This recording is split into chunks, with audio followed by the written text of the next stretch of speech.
Hello everyone.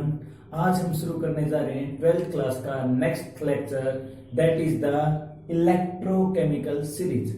Dear students, जैसा कि हमने प्रीवियस लेक्चर में डिस्कस किया था कि हमारी इलेक्ट्रोकेमिकल सीरीज बहुत ज्यादा इंपॉर्टेंट है इलेक्ट्रोकेमिस्ट्री चैप्टर के बिहाफ पर, और इलेक्ट्रोकेमिस्ट्री चैप्टर है उसको बिल्कुल अच्छे से समझने के लिए हमें इलेक्ट्रोकेमिकल सीरीज बिल्कुल अच्छे से आनी चाहिए। और अगर हमें इलेक्ट्रोकेमिकल सीरीज अच्छे से आती है तो हम आसानी से एलिमेंट्स हैं जो हमारे सेल हैं उनके बारे में इंफॉर्मेशन है वो गेट कर सकते हैं कि कैथोड पे हमारी कौन सी रिएक्शन हो रही है, एनोड पे हमारी रिएक्शन कैसे हो रही है। तो चलिए, जो इलेक्ट्रोकेमिकल सीरीज है उसकी पीडीएफ फाइल मैंने अपने जो डिस्क्रिप्शन है उसमें अपलोड कर रखी है, तो आप वहां से इसकी पीडीएफ फाइल को देख सकते हैं। यहां पर मैं इनकी जो रिडक्शन पोटेंशियल वैल्यूज है उनके बारे में डिस्कस नहीं करूंगा। मैं यहाँ पे आपको कुछ ट्रिक्स के बारे में बात करते हैं कि इसको इलेक्ट्रोकेमिकल सीरीज को हम क्विक, हैंडी और कैसे याद रख सकते हैं ताकि हम एनोड पे रिएक्शन को, कैथोड पे रिएक्शन को कैसे फाइंड आउट कर सकते हैं। तो चलिए, कुछ ट्रिक्स हैं जिनसे आप सब स्टूडेंट्स अच्छे से याद कर सकते हैं कि इलेक्ट्रोकेमिकल सीरीज को कैसे याद किया जा सकता है। तो चलिए देखते हैं। जैसे कि हम ट्रिक बना सकते हैं, हमने ये जो इलेक्ट्रोकेमिकल सीरीज है ये बेसिस पे किसके बनाई है, इंक्रीजिंग रिडक्शन पोटेंशियल, यानी सबसे पहले सबसे कम रिडक्शन पोटेंशियल, यानी कि ऐसा एलिमेंट जो सबसे कम रिड्यूस होना चाहता है और ऐसा एलिमेंट जो सबसे ज्यादा मैक्सिमम में रिड्यूस होना चाहता है। तो सबसे पहले हम बात करते हैं लिथियम। फर्स्ट नंबर पे हमारा लिथियम आएगा, फिर के बाबा सरदार, यानी कि इसको याद करने का पहले 4 एलिमेंट को हम अच्छे से याद कर सकते हैं। ये लिथियम, के बाबा सरदार। नेक्स्ट काका, नाना, मांगे, आलू पानी में, जिंदा, क्रो, फ्राई कर दिया, कोई नहीं सुनता, प्रभु, हाइड्रोजन की, कुकू आई होगी आज बिहार या पटना से, और कल ऑस्ट्रेलिया से फ्लाई करके।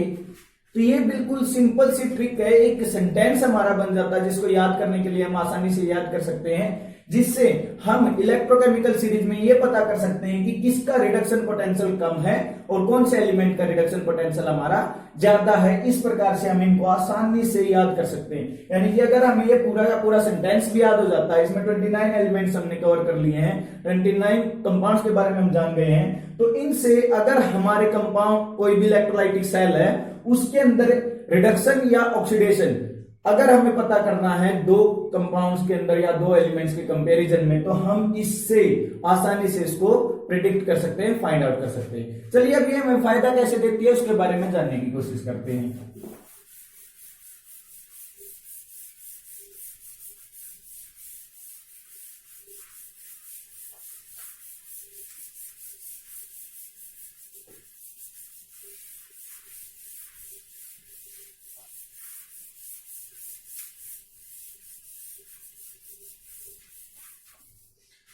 ओके, तो हमने अभी तक पढ़ा था स्टूडेंट इलेक्ट्रोलाइटिक सेल के बारे में।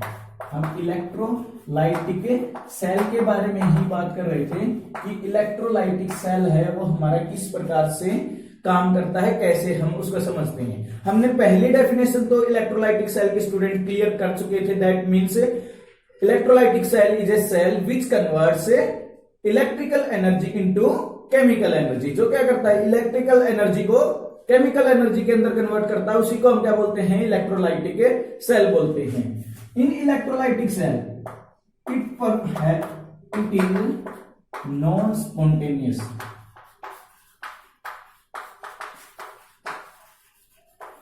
Redox reaction, non spontaneous redox reaction है सेल। अब इस चीज को समझना है, it is a non spontaneous redox reaction cell, कि इसके अंदर एक non spontaneous redox reaction take place करती है।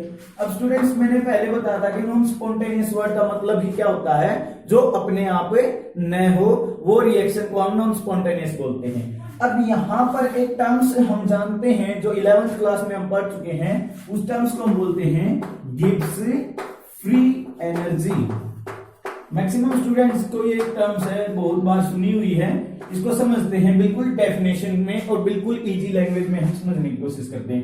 थर्मोडायनेमिक्स के अंदर हम एक एक्सप्रेशन भी देखते हैं, that is del G equal to delta H minus T del S. That is the expression from the thermodynamics chapter for the Gibbs free energy. अब ये तो मैथमेटिकल रिप्रेजेंटेशन हमारा हो गया गिब्स फ्री एनर्जी का। अगर इसको सिंपल भाषा में अगर हम समझने की कोशिश करते हैं तो गिब्स फ्री एनर्जी का मतलब ही क्या है, that is the energy of a body for doing the valuable work. कोई भी वैल्यूएबल वर्क करने के लिए जो एक्चुअल में उसके पास एनर्जी होती है उसी एनर्जी को हम क्या बोलते हैं, गिब्स फ्री एनर्जी बोलते हैं। यानी कि कोई भी बॉडी है उसके पास कुछ भी अमाउंट की अगर एनर्जी है बट उसके अंदर वैल्यूएबल एनर्जी कितनी है जो एग्जैक्टली काम करने में यूटिलाइज की जा सकती है, उसी को हम क्या बोलते हैं, गिब्स फ्री एनर्जी बोलते हैं। गिब्स फ्री एनर्जी माना जाता है। जैसे आप एग्जांपल के तौर पे समझ सकते हैं कि मान लो आपके पास 100 रुपीज है, बट क्या आप 100 के 100 रुपीज को यूज करना चाहेंगे, नहीं करना चाहते, या आप चैरिटी करना चाहते हैं या किसी को देना चाहते हैं, तो आप 100 के 100 नहीं देना चाहते। मान लो आप उसके अंदर से 30 रुपीज को अपने पास सेव करते हैं और 70 रुपीज को आप अपने वर्क में यूज करते हैं, किसी काम में यूज करते हैं। So that 70 rupees is your Gibbs free energy. उसी को हम क्या बोलेंगे, गिब्स फ्री एनर्जी बोलते हैं। तो एक चीज आपको याद रखनी है स्टूडेंट, यहाँ पे गिब्स फ्री एनर्जी का टॉपिक स्टार्ट क्यों किया गया है कि अगर आपका इलेक्ट्रोलाइटिक सेल है, यानी कि अगर आपका इन इलेक्ट्रोलाइटिक सेल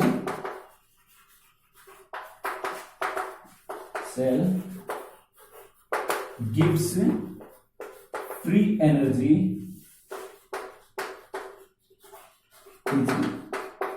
पॉजिटिव। अब ये चीज समझनी है कि गिब्स फ्री एनर्जी पॉजिटिव कैसे हो जाएगी। गिब्स फ्री एनर्जी का मतलब क्या है कि वैल्यूएबल वर्क करने के लिए किसी बॉडी के पास जो एनर्जी होती है उसी को हम क्या बोलते हैं, गिब्स फ्री एनर्जी बोलते हैं। अब हमारा सेल हम बात कर रहे हैं है electrolytic, that is electrolytic cell हमारे पास है। तो इलेक्ट्रोलाइटिक सेल में तो क्या हो रहा है, इलेक्ट्रोलाइटिक सेल में मान लो ये कोई वर्क फंक्शन है, तो इलेक्ट्रोलाइटिक सेल को तो हम क्या कर रहे हैं, खुद अपनी तरफ से इलेक्ट्रिकल एनर्जी सप्लाई कर रहे हैं। तो जो इसकी गिब्स फ्री एनर्जी है उसको तो क्या होगा, वो डेफिनेटली इंक्रीज होगी। यानी कि इसकी गिब्स फ्री एनर्जी है ये तो यूटिलाइज हुई नहीं, यानी इसने तो कुछ काम किया ही नहीं, स्पॉन्टेनिटी इसने तो शो की ही नहीं है।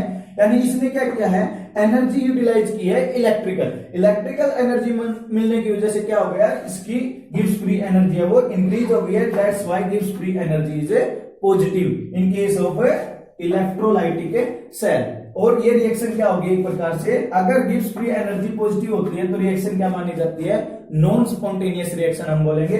अगर ये गिब्स फ्री एनर्जी यानी डेल जी अगर नेगेटिव हो जाती है in case of galvanic cells जो हम स्टडी करेंगे, तो उस केस में रिएक्शन शुड बी स्पॉन्टेनियस। ये चीज आपको याद रखनी है, ठीक है। स्पॉन्टेनियस रिएक्शन में गिब्स फ्री एनर्जी नेगेटिव होती है, क्योंकि गिब्स फ्री एनर्जी जब यूज कर ली जाती है यानी वैल्यूएबल वर्क में एनर्जी यूज कर ली जाएगी तो गिब्स फ्री एनर्जी क्या हो जाएगी, घटती चली जाएगी। अगर कोई पर्सन है वो काम करना शुरू कर देता है और एक्स्ट्रा कुछ नहीं लेता तो उसकी जो बॉडी के अंदर एनर्जी स्टोर्ड है वही तो लगेगी, और वो एनर्जी अगर कंज्यूम होती चली जाएगी तो उसकी गिब्स फ्री एनर्जी यानी बॉडी की अगर किसी पर्सन का कंपेयर करते हैं तो उस पर्सन की एनर्जी खत्म होती चली जाएगी। तो वैसे ही गिब्स फ्री एनर्जी कम होती चली जाएगी अगर रिएक्शन खुद हो रही है, यानी कि वो सिस्टम खुद अगर एक्टिविटी कर रहा है, खुद रिएक्शन कर रहा है तो। लेकिन अगर उसके ऊपर आउटपुट से एनर्जी सप्लाई हो रही है जैसे कि इलेक्ट्रोलाइटिक सेल में हो रहा है, तो उस टाइम पे हमारी गिब्स फ्री एनर्जी क्या होगी, पॉजिटिव होगी, इंक्रीज होगी। ये बात आपको याद रखनी है। तो इलेक्ट्रोलाइटिक सेल के बारे में हमें 3 कॉन्सेप्ट अच्छे से याद हो चुके हैं, दैट की इलेक्ट्रोलाइटिक सेल क्या करता है, कन्वर्ट करता है इलेक्ट्रिकल एनर्जी को केमिकल एनर्जी के अंदर। इसके अंदर सेकंड पॉइंट क्या है, non spontaneous redox reaction take place करेंगी। और थर्ड पॉइंट हमारा क्या है, that Gibbs free energy in electrolytic cell is positive. Electrolytic cell के अंदर गिब्स फ्री एनर्जी है वो पॉजिटिव हो जाएगी। तो चलिए अब कुछ नेक्स्ट कॉन्सेप्ट को समझने की कोशिश करते हैं इलेक्ट्रोलाइटिक सेल के बारे में।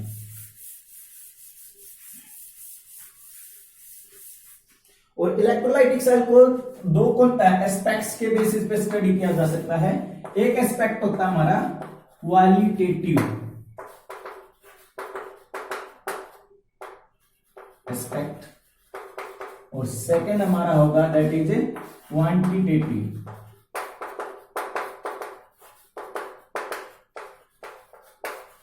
अब जो इलेक्ट्रोकेमिकल सीरीज करवाई है उसके यूटिलाइजेशन समझते हैं। क्वालिटेटिव एस्पेक्ट हमें क्या इंफॉर्मेशन देता है? It tells us which element oxidized और reduced। ये हमें बताता है कि कौन सा एलिमेंट हमारा ऑक्सीडाइज्ड है और कौन सा एलिमेंट हमारा रिड्यूस्ड है। और क्वांटिटेटिव एस्पेक्ट हमारा क्या बताते हैं? हाउ मच एलिमेंट ऑक्सीडाइज्ड और रिड्यूस्ड। ये हमारा क्वांटिटी के बारे में बताता है। नाम से ही पता है कि क्वांटिटी के बारे में बताएगा कि कितनी क्वांटिटी हमारी ऑक्सीडाइज हुई है, कितनी क्वांटिटी रिड्यूस्ड हुई है। जो कि क्वालिटेटिव एस्पेक्ट हमारा क्या बताएगा कि विच वन, कौन सा जो एलिमेंट है वो ऑक्सीडाइज हुआ और कौन सा एलिमेंट है वो रिड्यूस्ड हुआ है, उसके बारे में हमारा बताएगा। अब बात करते हैं factor affecting the qualitative aspect. Factor, तो फैक्टर समझने की कोशिश करते हैं जो क्वालिटेटिव एस्पेक्ट को अफेक्ट करते हैं। First one we are talking about that is electrolyte. Electrolyte का नेचर सिंपल सी बात है, अगर इलेक्ट्रोलाइट का अगर हम नेचर चेंज कर देंगे तो उससे जो रिड्यूस होने वाला सब्सटेंस है और ऑक्सीडाइज होने वाला सब्सटेंस है उसकी भी क्वांटिटी है, उसकी भी क्वालिटी है, वो चेंज हो जाएगी। इसके वजह से इलेक्ट्रोलाइट के चेंज हो जाने की वजह से। सेकंड पॉइंट हम स्टडी करते हैं that is medium. Dear student, अब हमारा जो ऑक्सीडेशन है और रिडक्शन है वो डिपेंड करता है मीडियम से भी। हम दो तरह से मीडियम लेते हैं, एक लेते हैं जैसे एक्वस मीडियम ले लेते हैं, ठीक है, एक मीडियम हम मोल्टन मीडियम ले लेते हैं। इन चीजों को समझने की कोशिश करना है। एक्वस मीडियम का मतलब क्या होता है? वाटर वगैरह लेते हैं, कोई लिक्विड फॉर्म में लेते हैं, ठीक है, या वाटर लिक्विड में तो दोनों को ही लिया जाएगा क्योंकि इलेक्ट्रोलाइट लिए जा रहे हैं। लेकिन मोल्टन में, मोल्टन अगर वर्ड लिखा मिलता है, मोल्टन का मतलब होता है pure state of that element. जो भी हमारा कंपाउंड लिया जाएगा, जो भी एलिमेंट लिया जाएगा वो प्योर स्टेट में उसी को पिघला करके यूज कर लिया जाएगा, उसको बोलेंगे मोल्टन में। एक्वस के अंदर क्या होगा कि जैसे एक्वस NaCl बोल दिया तो इसका मतलब क्या? पानी के अंदर नमक को घोला गया है। और मोल्टन NaCl बोल दिया तो इसका मतलब क्या है? नमक को पिघला करके ही यूज किया जा रहा है। तो इस चीज को समझना है। मीडियम भी हमारे जो क्वालिटेटिव एस्पेक्ट है उसको अफेक्ट करेगा। And third one that is the electrode. Electrode भी आपको समझना चाहिए कि अगर इनर्ट इलेक्ट्रोड हम यूज करते हैं इलेक्ट्रोलाइटिक सेल के अंदर तो वो कोई भी केमिकल रिएक्शन फॉर्म नहीं करेंगे। बट व्हाट विल हैपन, अगर हम कोई ऐसा इलेक्ट्रोड लेते हैं जो खुद भी रिएक्टिव है, खुद भी रिएक्ट करता है, जैसे इलेक्ट्रोलाइटिक रिफाइनिंग हम पढ़ते हैं। इलेक्ट्रोलाइटिक रिफाइनिंग के अंदर हम क्या करते हैं? मेटल को प्यूरिफाई करने का काम करते हैं, जो 6th यूनिट के अंदर हम स्टडी करेंगे मेटलर्जी वाले चैप्टर में। तो उनमें भी इलेक्ट्रोड का बहुत मेजर रोल होता है। जो क्वालिटी है इलेक्ट्रोलाइटिक सेल की उसको अफेक्ट करने में। So these are the major factors which affect the qualitative aspect. ये क्वालिटेटिव एस्पेक्ट को अफेक्ट करने वाले हमारे फैक्टर हैं। तो चलिए अब समझने की कोशिश करते हैं कि इन फैक्टर्स का क्या रोल रहता है एक इलेक्ट्रोलाइटिक सेल के अंदर।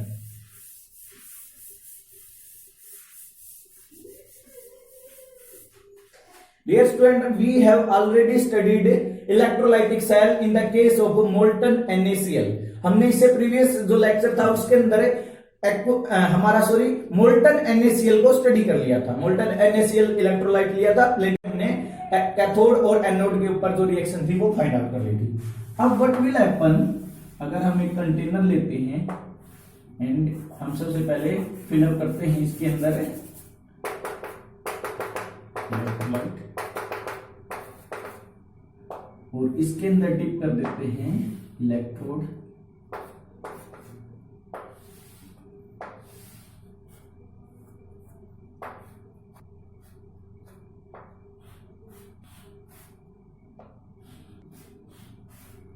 और इनको एक प्रकार से हम कनेक्ट करते हैं।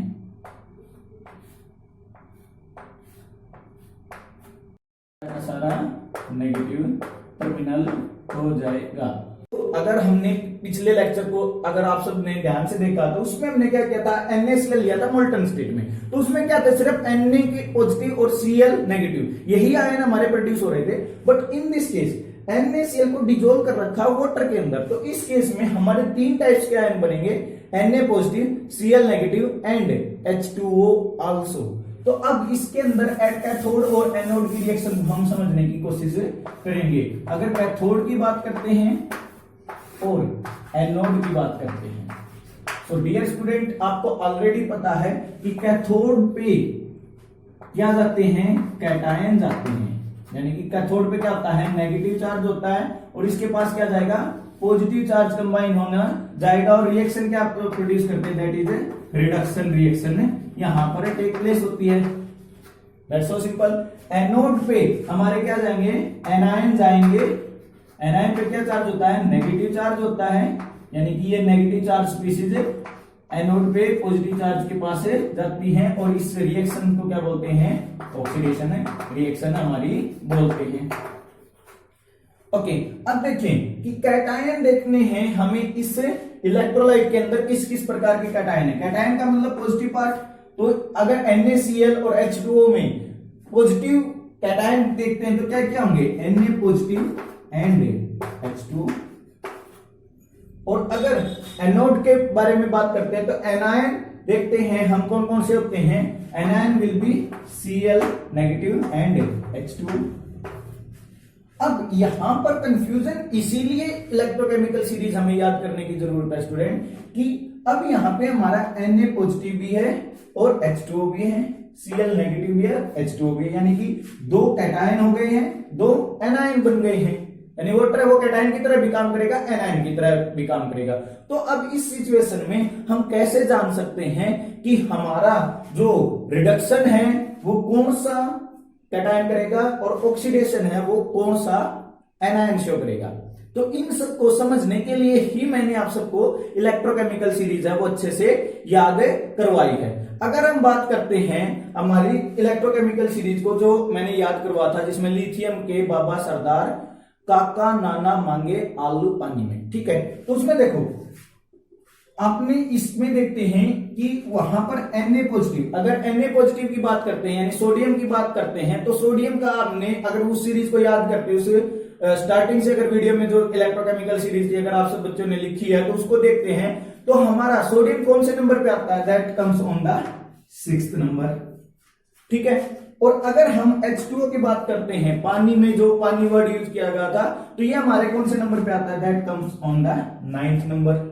बात समझ पा रहे हैं, ठीक है। और अगर हम बात करते हैं H2O की, H2O तो 9th नंबर पे हो गया है। अगर हम क्लोरीन की बात करते हैं तो क्लोरीन हमारा कौन से नंबर पे आ जाता है, दैट इज 26 नंबर पे। ओके, अब ये क्या थे, इंक्रीजिंग रिडक्शन पोटेंशियल थे, यानी कि इसका पोटेंशियल ज्यादा है, इसका रिडक्शन पोटेंशियल ज्यादा है। अब एक चीज आपको याद रखनी है स्टूडेंट कि अगर हम कैथोड की बात कर रहे हैं तो कैथोड पर SRP what it means, standard reduction potential क्या होगा, हाई होगा। ये बात आपको याद रखनी है कि SRP हमारा क्या होता है, अगर हम कैथोड की बात करते हैं तो SRP कैथोड के ऊपर क्या होगा, ज्यादा होगा।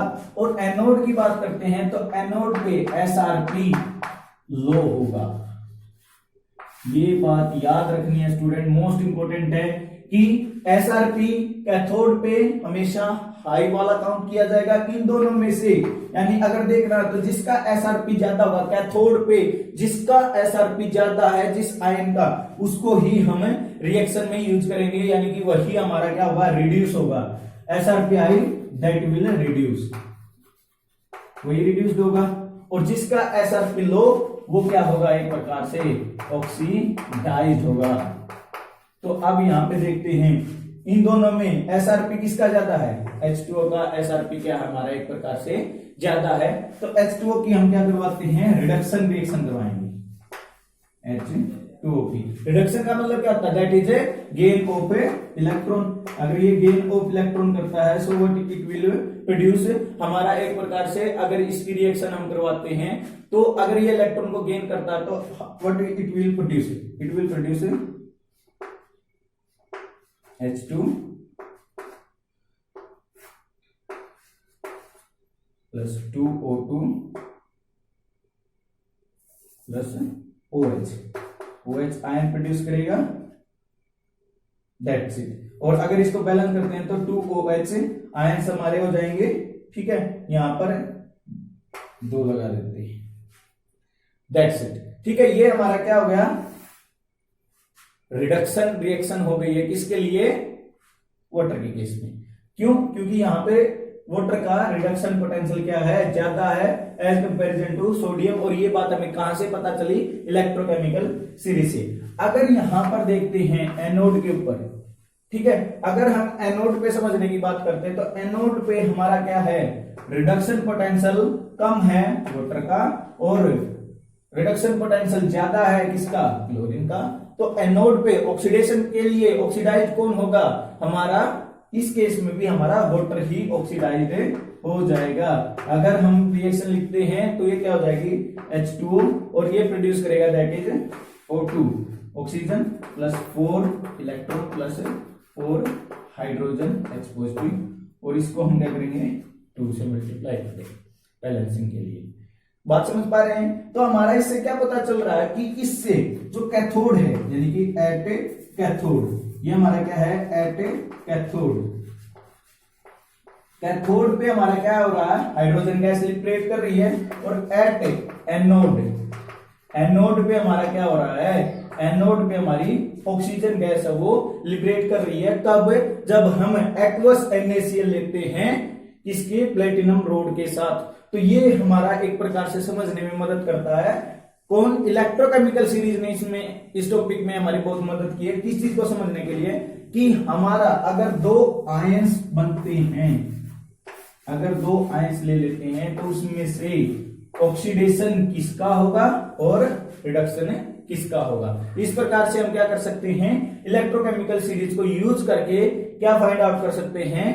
ऑक्सीडेशन कौन से एलिमेंट का होगा और रिडक्शन कौन से एलिमेंट का होगा। Which one gets reduced and which one gets oxidised. यही हमारा क्वालिटेटिव एस्पेक्ट था। क्वालिटेटिव एस्पेक्ट में हम यही जानने की कोशिश करते थे कि कौन सा एलिमेंट है, कौन सा आयन हमारा रिड्यूस हो रहा है, कौन सा आयन है वो हमारा ऑक्सीडाइज हो रहा है। अब इस प्रकार से स्टूडेंट यही मेथड हम यूज करके जो हमारी इलेक्ट्रोकेमिकल सीरीज के अंदर जितने एलिमेंट दे रखे हैं, कोई भी कंपाउंड अगर हमें दे दिया जाता है तो हम उसको यूज करके इलेक्ट्रोकेमिकल सेल इलेक्ट्रोलाइटिक सेल बना करके डिफरेंट जो रिएक्शन है हम आसानी से बता सकते हैं। जितनी ज्यादा अगर हम इसकी प्रैक्टिस करेंगे उतनी ज्यादा अच्छे से हमें ये सारी टर्मिनोलॉजी आसानी से याद हो जाएगी। ये एक आपको ड्राइव करके दिखाया इसलिए इसमें आपको लगता है थोड़ा सा टाइम लगता है, लेकिन अगर आप प्रैक्टिस करते हैं तो आपको सीधा याद रहेगा कि SRP हाई होता है, दैट इज कैथोड। कैथोड में हमें क्या करना है? SRP हाई लेना है। SRP दोनों में देखते हैं वाटर का ज्यादा, वाटर की रिएक्शन होगी यानी वाटर ही क्या होगा? इसमें रिड्यूस होगा।